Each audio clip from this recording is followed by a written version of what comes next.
Сегодня я хочу поговорить о более концептуальной, если можно так сказать, истории, чем обычно в последнее время. Я занимаюсь политикой в России с 2011 года и всегда хотел сделать лучше российские города. Чтобы в них лучше жилось россиянам, чтобы трамваи удобнее и велодорожки безопаснее. Сейчас, после того, как моя страна напала на Украину и устроила там просто ад на земле с помощью оружия, предназначенного для массового уничтожения людей, я больше не могу говорить про улучшение российских городов. Нельзя больше в России быть политиком, который занимается улучшением какой-то узкой части российской жизни или пытается это делать. Но что же вообще нам теперь делать? Как быть тем россиянам, которые не собираются прекращать интересоваться управлением своей страной? Но и заниматься этим они не могут сейчас, потому что какая там политика в стране, ведущая агрессивную войну? На чем мы с вами, проще говоря, будем строить базу для той политической силы, которая будет менять Россию, и как наша с вами Россия, та, за которую мы с вами будем бороться, должна вообще выглядеть? Сегодня попробуем об этом поговорить. Да, спасибо всем за поздравления в прошлом ролике. 21 тысяча комментов. Почти все из них очень классные поздравления. Я все почитал, спасибо.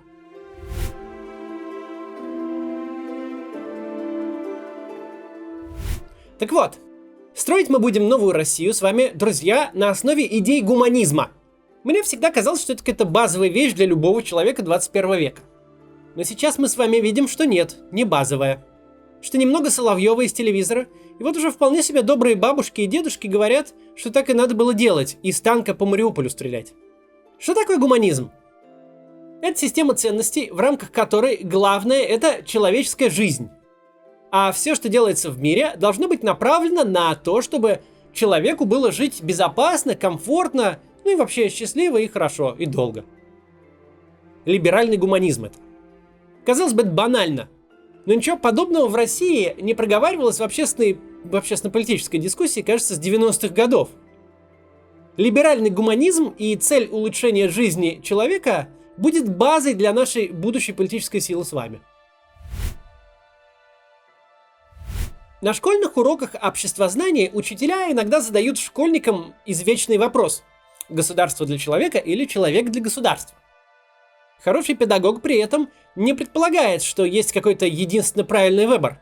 Или то, или другое, мол. Он дает ученикам возможность поразмышлять. Ну что ж, давайте попробуем поразмышлять и мы. Наша страна в 20 веке много десятилетий прожила в четкой парадигме «человек для государства». У советского государства на протяжении всего его периода существования была определенная высшая цель – построение коммунизма. И жизнь человека здесь и сейчас рассматривалась не как ценность сама по себе, а была помещена в контекст движения государства к некоему светлому будущему. Конкретно в сталинские десятилетия человеческая жизнь была и вовсе обесценена, не стоила ничего. Сталинский режим достал из-под толщи времен совершенно средневековую жизненную парадигму. В средние века считалось, что жизнь человека сама по себе ничего не стоит, потому что это всего лишь подготовительный этап к загробной жизни. Мол, самое главное все равно будет потом, а прямо сейчас можно людей хоть на костре жечь, хоть на ремни резать. Как говорится, убивайте всех, Господь своих узнает. У Иосифа Сталина, разве что вместо концепта загробной жизни, было представление о светлом коммунистическом будущем. Нынешние люди – это, мол, только материал для строительства государства будущего, а жить в нем все равно будут уже не они. Недаром во многих фильмах сталинской эпохи главные герои как будто только для того и появлялись на свет, чтобы героически погибнуть во имя своей страны и некоего завтра. После Сталина уровень людоедства у нас снизился. Жизнь людей немножко улучшилась, и вся советская культура стала более человекоориентированной. Но психологическое наследие репрессивной системы, низводящее живых людей до уровня расходных винтиков, изжито так и не было. И сама концепция, что граждане живут не здесь и сейчас, а живут ради недостижимого завтра, после Сталина так никуда и не делась. Мы строим коммунизм. Никита Хрущев, казалось бы, пообещал, что, цитирую, уже нынешнее поколение советских людей будет жить при коммунизме. Но поколения сменялись, а великая государственная цель все отодвигалась и отодвигалась. Ради нее нужно было потерпеть, а потом еще потерпеть, и еще. И все во имя высшей цели, разумеется. Ну, как мы с вами знаем, все это славное царство-государство, идущее к коммунизму, развалилось и к коммунизму так и не пришло. Отличается ли чем-то концепт путинского режима от советской парадигмы? Отличается. Советское государство постоянно требовало от граждан потерпеть, но предлагало потерпеть хотя бы ради какой-то цели. Цель построения коммунизма была утопичной, априори недостижимой, а движение к ней было похоже на попытку добежать до горизонта. Но в процессе этого движения наша страна могла хотя бы что-то создать, совершить научное открытие и отправить человека в космос, например. У путинского же режима нет вообще никакой цели. Он существует исключительно ради собственного воспроизводства. Граждане России продолжают существовать в режиме потерпеть. Только этому долготерпению теперь нет никакого формального даже оправдания, никакой цели. Ради чего россияне в 21 веке по-прежнему не живут, а выживают? Да ради ничего. Просто так. Чтобы быть топливом для путинской государственной машины, которая тарахтит просто в холостую и бессмысленно истрачивает ресурсы, перерабатывая их разве что в дворцы для чиновников. А между тем, окружающий мир не стоит на месте. Сейчас билет на самолет в любую развитую страну, если в нынешних обстоятельствах вы его сможете приобрести, может стать билетом не за рубеж, а уже в другое измерение. То измерение, в котором и государство для человека, и человек для государства. Потому что уже в десятках стран на планете возникло общее понимание, что государство — это люди. И люди там работают на людей. Граждане активно участвуют в жизни своего государства, а государство работает на то, чтобы его граждане жили богаче, дольше и счастливее. И нет ни одной причины, по которой наша страна не могла бы жить по тем же принципам. Именно этого нам с вами и нужно добиться. Путинская Россия суррогатом государственной идеологии стал так называемый ресентимент, а попросту говоря, бесконечное чувство обиды. В нем сплелись обиды и за 1917 год, и за 1991. Тут одновременно и обида за приход к власти большевиков, разваливших империю, и обида за то, что большевики власть свою утратили, и развалился СССР. Все это само по себе ужасно, потому что в этих настроениях, которые годами взращивал в нашей стране увлекшийся историей чиновник из КГБ, нет в принципе никакой позитивной повестки.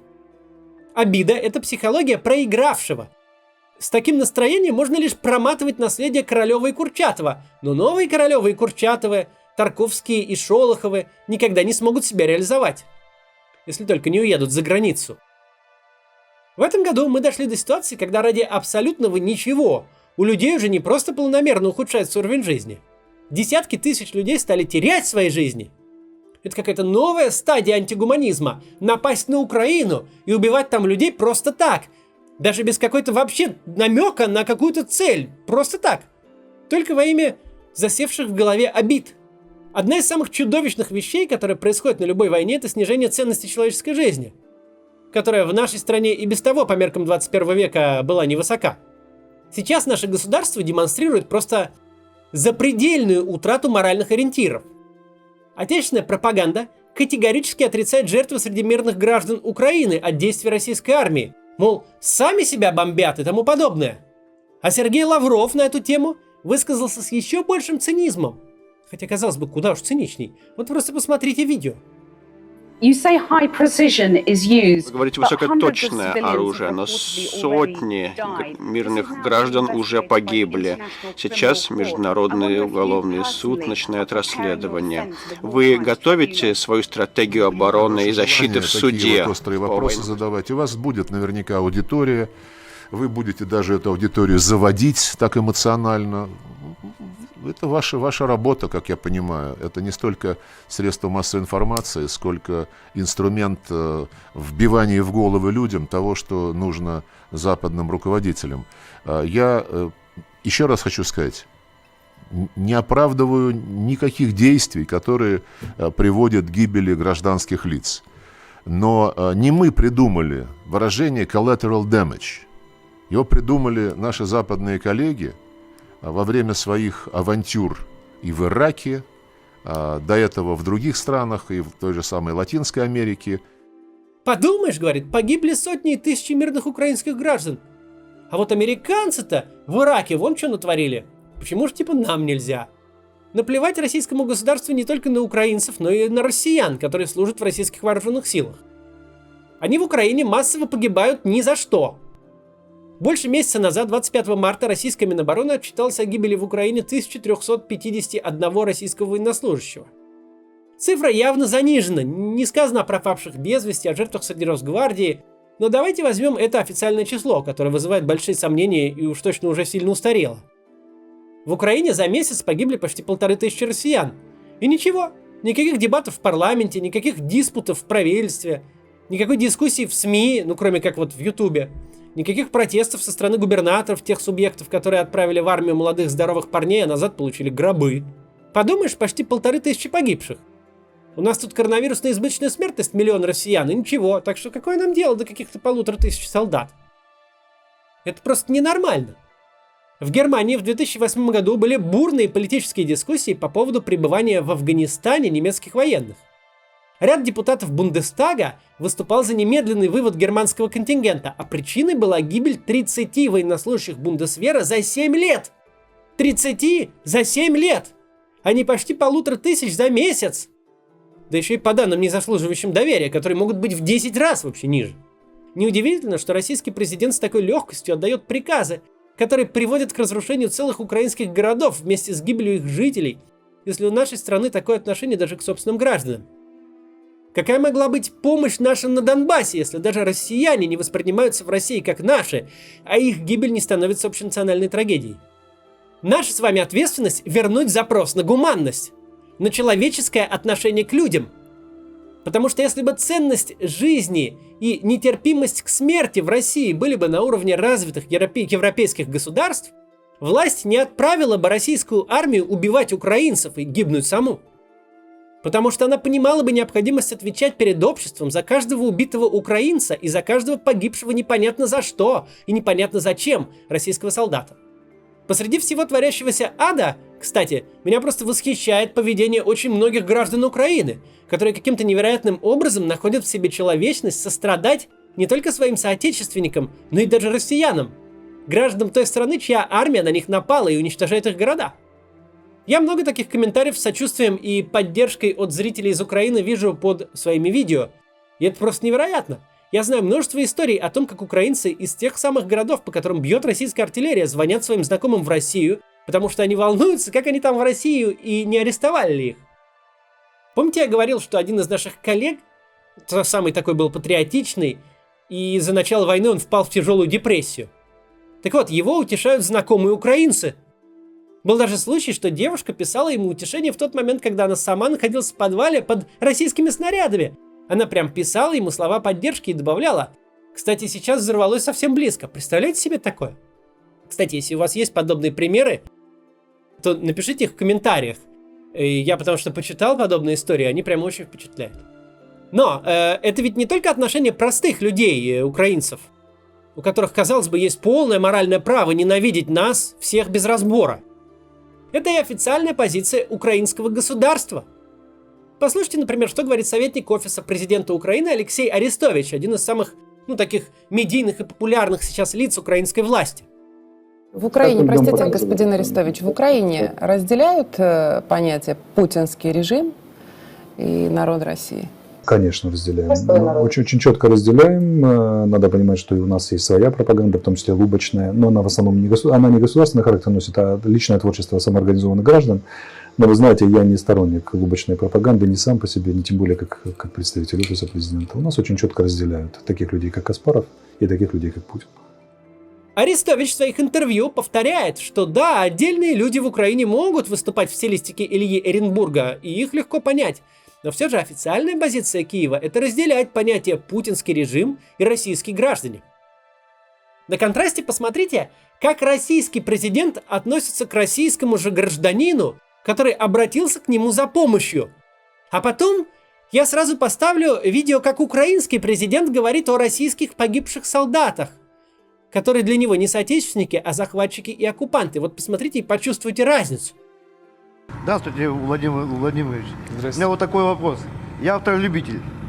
Плачу транспортный налог 4000, а дороги нет. И у нас вот от села до Бельго, до федеральной трассы 50 километров. А зачем очень вам машина-то? Если нет дороги, зачем машина? Где вы ездите? Это провокация какая-то прям. Нет, это не провокация. Владимир Владимирович, это просто у нас такой наболевший вопрос. Если привезли в мешке что-то, или не хотели забирать, или скрыли, как это мать там, кто бы ни был. Это я вам говорю, как президент воюющей страны с русскими солдатами, которые сюда пришли, и мы их ненавидим. То, что они делают. Послушайте, но есть же, как бы в ненависти, это война. Но это же не скот. Это же не скот. Если у руководства и граждан Украины обнаруживается совершенно сверхъестественная способность отнестись гуманно к россиянам даже в условиях такой войны, которую Россия им устроила, то нам не будет никакого оправдания, если мы в своей стране не научимся относиться к людям по-человечески. Петр I построил Санкт-Петербург и прорубил окно в Европу. Александр II отменил крепостное право, провел реформу местного самоуправления и создал в России независимые суды. Владимир Путин тоже хотел войти в историю. Однако самым ярким его наследием, его многолетнего правления, станут ДНР и ЛНР. Это не просто непризнанные республики. Это в наивысшей степени воплощение философии путинизма. Сами не живем и другим не дадим. В 2014 году Путин силой и большой кровью отторгнул у Украины территории с миллионами людей. Я не зря постоянно подчеркиваю, что к России он их потом не присоединил, потому что ему не нужны были ни эти земли, ни живущие на них люди. Ему просто нужно было создать проблему Украине, чтобы у Украины постоянно была какая-то кровоточащая рана. И плевать, что из-за этого много людей погибло, а миллионы оказались в заложниках в нищих псевдореспубликах, где царит беззаконие, нет ни нормальных судов, ни прав собственности, ни защиты, ничего. Где нет никакой программы, кроме противостояние с Киевом, а власть в руках у бывших мошенников и каких-то полевых командиров, которые регулярно друг друга там убивают. И дело не только в том, что в 2014 году Путин создал две этих псевдореспублики. Самое главное, что сама Российская Федерация стала стремительно превращаться в подобие ДНР и ЛНР. В территорию без позитивной повестки, без какой-то попытки улучшить жизнь наших граждан, где писаное право ничего не стоит, государственные институты носят имитационный характер, а гражданское общество сгоняется в подполье. Нашей философией должна стать совсем другая формула. Живи и занимайся своей страной. Мы должны оставить в покое своих соседей и, наконец-то, пускай даже с огромным запозданием, заняться, наконец, нашей страной, обустройством жизни наших граждан. Россияне – образованное и продвинутое общество. Россияне должны жить в комфортной стране, работающей на благо людей. Нам нужны честные суды, где каждый российский гражданин сможет найти защиту, отстоять свои права и рассчитывать на справедливость в ситуации, когда возникают какие-то вопросы к нему самому. Если в нашей стране в результате открытого, честного и состязательного судебного процесса пострадает невиновный, то это должно становиться новостью номер один, потому что произошел редчайший случай судебной ошибки. Он должен восприниматься как исключительный сбой системы, а не как просто суть самой системы. Суд – это независимо от всех, включая президента-регулятор, который поддерживает нормы цивилизованной жизни, а не палка в руках у полицейских и следователей, которая просто перепечатывает в решении их имейл. Наши правоохранительные органы должны быть именно правоохранительными органами, а не пародией на армию, существующей в парадигме «свои и чужие», где сострадание, человечность и доброта воспринимаются как профнепригодность. Полицейский не должен быть солдафоном, выращенным в закрытой казарме. Его работа – помогать людям, а не искать и уничтожать врагов. Это должен быть подготовленный сотрудник, но при этом с психологией гражданского человека. И у самих полицейских, начиная прямо с первого курса, должны быть защищены все их права. Потому что силовики, приученные к бесправию, это катастрофа для общества. Сейчас в нашей стране бесправие одних порождает бесправие для других. От детского сада до государственных структур воспроизводятся одни и те же неправильные модели. Людей развращают, приучая к мысли, будто понятие прав человека – это всего лишь придурь замшелых либералов, а правозащитник – это синоним слова «предатель». Но это же просто нелепо. Это попытки выдать белое за черное и наоборот. Это как если бы вам продавали компас, который вместо севера указывает на юг, и уверенно заявляли бы, что так и должно быть. Пора возвращаться к нормальной системе ценностей. Тогда нашему государству не придется постоянно изобретать велосипед, чтобы догнать и перегнать пресловутый Запад. Трава не растет от того, что ты ей приказал расти или потратил миллиарды на популяризацию газонов. Трава растет там, где есть подходящая почва и климат. Законность – это почва, гуманность и уважение к человеку – это климат. У нас нет недостатка в талантливых, изобретательных и неординарных людях. Надо дать им возможность работать на нашу экономику, а не искать лучших условий за границей. Самые деятельные люди по натуре своей независимые и нуждаются в свободе. Они бывают очень себе на уме. Их не заставишь брать под козырек и шагать строем. Зато именно они создают современный бизнес, дающий гражданам страны высокооплачиваемые рабочие места, а самой стране экономическую мощь. Поэтому нельзя ломать амбициозных людей через колено, необходимо создавать для них условия. И тогда, работая на себя, они станут одновременно работать и на свое государство. И самое главное, в любой непонятной ситуации следует вкладываться в человеческий капитал. В стране экономический подъем, значит вкладываемся в образование и здравоохранение. В стране экономический кризис, значит вкладываемся в образование и здравоохранение. Самое главное богатство государства – это люди.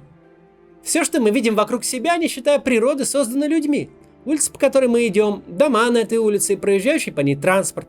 Мы едем по своим делам на троллейбусе, который создан людьми и которым управляет человек. Мы все люди и каждый день нуждаемся в людях. Мы нуждаемся в парикмахере, который нас красиво пострижет, и в инженере, который запустит в космос ракету с навигационным спутником, по которым мы будем ездить на автомобиле потом.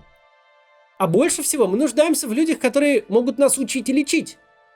Без них мы сами ничего не создадим. Первый в жизни человек, который берет нас на руки, это медицинский работник в роддоме.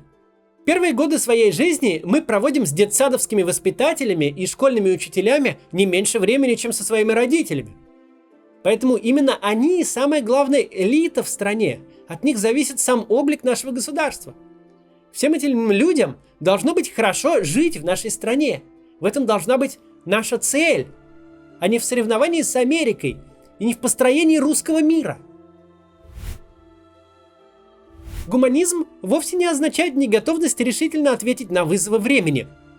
Когда пропаганда внушает нам, что либеральный гуманизм – это слабость, что правозащита – это предательство, а законность – это мешающее принятию решения и крючкотворство, то она вновь пытается продать нам сломанный компас. Россия, если бы она была по-настоящему привлекательной для жизни россиян, была бы априори привлекательной для остального мира. Такой России не пришлось бы кого-то завоевывать силой, потому что она самым естественным образом создала бы гравитацию, притягивающую другие страны и их граждан. В такую Россию захотелось бы приезжать, в нее захотелось бы вкладывать деньги.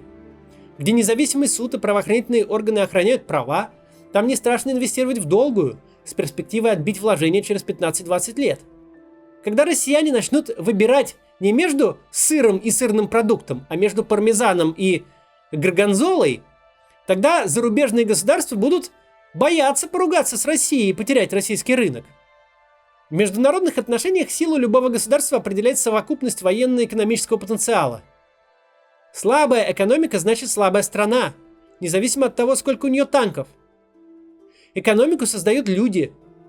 Чем более дорогой продукт способны создать люди, тем выше у них запрос на личную безопасность, комфорт и свободу. Если страна не удовлетворяет эти запросы, люди уезжают строить экономику для другой страны. Все просто. Но что интересно, и для танка ведь тоже нужны люди. Люди его разрабатывают, люди собирают его на заводе, и люди им потом управляют. Каждому из них нужны годы качественного образования, от детского сада до последних курсов вуза. Никто не рождается с умением сделать современный танк. Сколько бы цехов ты ни построил, конструкторы, инженеры и токари там сами собой не заведутся. А когда и если ты подготовил профессиональные кадры, они должны иметь гарантии личного благополучия и ощущение, что их уважают. Иначе они поедут клепать танки для твоего потенциального противника. Сломанный компас современной российской пропаганды указывает на людей вроде меня, как на сторонников слабого государства. А что, по мнению пропагандистов, сильное государство? Вот это вот что ли? Будем честными, Россия без Путина еще не жизнеспособна. Сильное государство – это как раз устойчивые государственные институты. Когда каркас государства остается неизменным, все работает по предписанным процедурам, независимо от того, кто именно избран на самом верху на очередную каденцию. Когда вся система не замыкается на одного конкретного политика, который ломает все государство под себя и даже не задумывается, что он после себя оставит. Да, личность правителя, безусловно, важна. Но в по-настоящему сильном государстве он не становится тем единственным гвоздиком, на котором держится все. Поменяйте его на другого, государственные механизмы будут работать, как и работали. Мэру небольшого города и уж тем более районному судье должно быть вообще все равно, кто у них президент. Они просто делают свое дело по закону. А законы эти должны быть понятны, не приниматься из каких-то срочных сиюминутных соображений, не противоречить Конституции. В сильном государстве никто в принципе не терзается вопросом, а кто будет потом. Ну кого выберут, тот и будет. Выберут идиота. Государство сильно проиграет, но отнюдь не рухнет. Каркас-то в виде государственных институтов, незыблемых конституционных норм, законных процедур, он все равно стоит, никуда не девается. Я убежден, что сильная страна – это та, в которой граждане максимально вовлечены в жизнь государства, где они не просто попутчики государства по дороге от роддома до кладбища, а люди, чувствующие, что они действительно способны повлиять на политику страны и потом несут за нее ответственность. Россияне должны ощущать, что у них есть их страна, и тогда и они смогут по необходимости постоять за свою страну, если вдруг на нее кто-нибудь нападет. Я российский политик, но те, кто давно смотрит мой канал, знают, так получилось, что в школу я ходил в Израиле. И многое из своих нынешних взглядов я вынес именно из израильской школы. Мне очень нравится израильское отношение к человеческой жизни. Израиль – это государство, которое десятилетиями находилось в состоянии осажденной крепости. И это не в речах пропагандистов, а в реальной жизни оно многие годы существовало в плотном кольце врагов, превосходящих сил. Это никак не помешало стать Израилю либеральной демократией западного типа, единственной на всем Ближнем Востоке.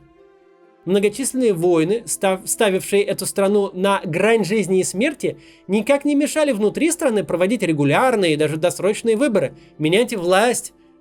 За всю историю у Израиля никогда не было единственной партии власти. Из поистине огромного количества политических сил еще ни разу ни одна не получала на выборах абсолютного большинства голосов. Партиям каждый раз приходилось договариваться между собой для формирования коалиции. Израильтяне в массе своей очень пристально следят за всеми этими процессами, и примерно каждый седьмой израильтянин сам состоит в какой-нибудь партии. Израиль – это развитая демократия с очень сильной армией, которая одерживала победы над многократно превосходящими силами противников. И здесь априори нет никакого противоречия. Как нет противоречия между трепетным отношением к человеческой жизни и готовностью солдат рисковать собой ради своей страны. Они мотивированы рисковать, обучены побеждать и готовы умереть. Но гибель каждого израильского солдата – это национальная трагедия. В Израиле хранят память о каждом погибшем и пропавшем без вести солдате. Каждый год в память о погибших солдатах звучит сирена, по всей стране проходит минута молчания, и в этот день каждого погибшего вспоминают поименно. Гуманизм и главенство ценностей человеческой жизни никак не противоречат тому, чтобы страна была сильной и могла защититься в случае нападения врага. Кроме Дня памяти погибшим израильским солдатам, в Израиле еще есть День памяти Холокоста. Каждый год он проходит, и в школы приходили люди, выжившие в Холокосте. Я когда учился, они еще были относительно молоды и могли прийти и что-нибудь рассказать. И вот в детстве мне понравилась израильская концепция мести, которую они рассказывали. В школе они нам говорили, что евреям следует отомстить нацистам за Холокост и за лагеря смерти и гетто за убийство 6 миллионов человек. Но эта месть состоит в том, чтобы построить страну с отличным образованием, высококлассной медициной и счастливым народом. Евреи должны жить в этой стране настолько хорошо, чтобы все те, кто хотел их уничтожить, просто переворачивались в своих гробах. Такая вот месть нацистам. Мне по жизни раньше никогда не хотелось никому мстить. По образованию я урбанист. И некоторое время я думал, что можно разделять урбанистику и политику. Пока Путин занимается своими делами в Кремле, я буду заниматься тем, чтобы трамваи были комфортнее, троллейбусы, скамейки, чтобы бабушки на них сидели, фонтаны, парки, скверы, велодорожки, защита архитектурного наследия, и так далее. Но довольно быстро я понял, что это так не работает. Невозможно делать удобные для жизни, безопасные и красивые города в той античеловеческой, человеконенавистнической системе, которую выстроил Владимир Путин. В ней человек просто лишен возможности даже повлиять не только на политику всего государства, но даже на жизнь своего района. Так возник мой лозунг. Он может сейчас, во время войны, показаться очень наивным, но звучал он тогда от лавочек и троллейбусов к новой России. Сейчас, оглядываясь назад, я вижу, как моя риторика год от года становилась иной. И в этом году я впервые обнаружил в себе настоящую злость. Впервые появилось какое-то желание мстить. Как можно было развязать войну? Зачем? Надо было убивать людей в Украине. Как можно было отправить на гибель солдат российских просто так? Непонятно зачем. Но, что ж, давайте отомстим. В отместку мы должны построить устойчивые государственные институты в России, которые не завязаны на одном человеке, а способны работать после любой смены власти. Ведь именно в этом и состоит пресловутая стабильность. Нам нужны справедливые законы, не зависящие от сиюминутной конъюнктуры. Нам нужна законность как норма жизни, независимые суды. Силу нашего государства должны составлять здоровые, счастливые и хорошо образованные люди, способные реализовать себя на родине, чтобы наши граждане могли двигать вперед российскую экономику, науку и культуру, а не уезжать за рубеж. Мы должны жить в удобных, красивых и безопасных городах, ну и если кто-то хочет, то в аккуратных деревнях посреди чистой природы. Наша любовь к истории должна быть выражена в бережном отношении к нашему культурному наследию, а не в желании повернуть время вспять. Если мы так сделаем, то вот тогда Владимир Путин и его друзья действительно будут скрежетать зубами от злости, ну или переворачиваться в гробах. Если бы мы так сделали раньше, наверняка мы бы стали привлекательным для соседей по планете государством. Большое русскоязычное государство, основанное на гуманистических ценностях, где главенствует справедливость, где рады гостям, где человек чувствует себя хорошо и защищенно. Но мы так не сделали, не получилось у нас. Прошлый наш исторический шанс на такой поворот ушел в начале 90-х годов, был погребен под огромным трансформационным кризисом, через который страну проводили либералы. Либералам тогда удалось избежать большой крови и голода, однако слово «либерализм» стало в России ругательным, а про гуманизм как-то даже и говорить не начали. Это закончилось приходом к власти беспринципных чекистов, которые устроили войну между Россией и Украиной, нечто, что невозможно было себе представить абсолютно ни в каком виде.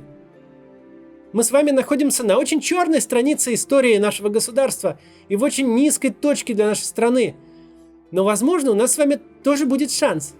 И тогда, взяв на себя ответственность за преступления России в Украине, продолжая жить дальше, мы должны закопать очень глубоко много всего. Имперские амбиции, многополярные миры, величайшую геополитическую катастрофу, строительство коммунизма, русский мир и всю прочую лабуду. И построить в России государство для человека. Государство, единственной целью которого будет делать жизнь живущих в нем граждан лучше, счастливее и дольше. Сегодня в российских городах повсюду развешаны новые свастики, а страна готовится к параду военной техники, которая вот прямо сейчас убивает мирных украинцев и в которой гибнут россияне. И все это ни зачем. Я понимаю, что 7 мая 2022 года сложно поверить, что мы сможем сделать в России государство либерального гуманизма. Но мы должны с вами попробовать. И будем ведь пробовать. До завтра.